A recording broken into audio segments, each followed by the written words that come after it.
ba to? Ha? Gagawin natin ano ito? Wala.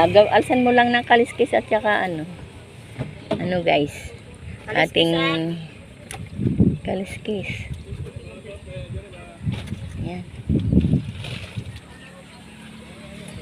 Oh, dagdag isa. Ba? Ilan na yan? Akala mo na kayo lugi na. Hindi. Ito. Maliit lang yan. Yan. Tingnan nyo guys. Oh. Mga expert ng maggawa ng isda. Hindi pa. Hindi pa baga. Ang haba naman ng palikpik eh. Oh, hindi pa. Kaya Hindi sinagad-sagad ah. Hindi pa eh.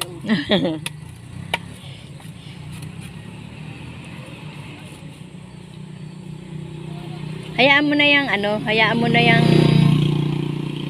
palikpik sa ano. Ako na ang mag-aano. Ay, palikpik. Yung buntot.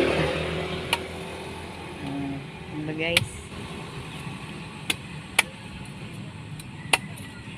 Ibablog natin ang iyong tinda. Agad natin para maubos agad. Oo, marami pa guys. Oh. Marami pa siyang isda. Ay, sinahilda na may ano, ang isda nila ay ang tawag doon, alat. Oo, alat. Marami pang isda guys. Ha? Kala naman yung benta nila ng alat. Aba, ay 200 yata mahigit ang bangos ngayon eh. Ang tilapyang ano mahigit 100. Batangas. Batangas. Mga ano lang yon, yung pangkaraniwan lang ang laki. Mas mahal talaga yung isdang anong Batangas, tilapia. Sabi ko, ano naman pinag-ibahan, tilapia rin. Iba daw ang lasa ng Batangas. Kaya nga, kasi alat yun eh.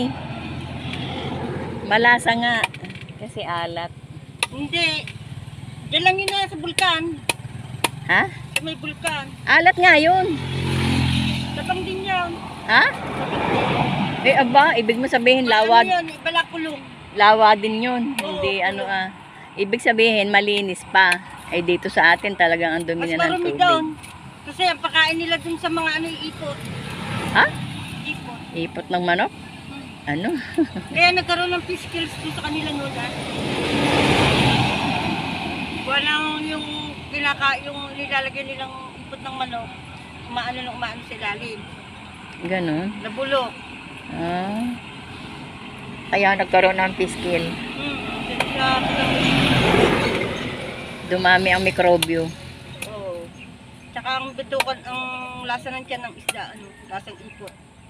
Yun daw.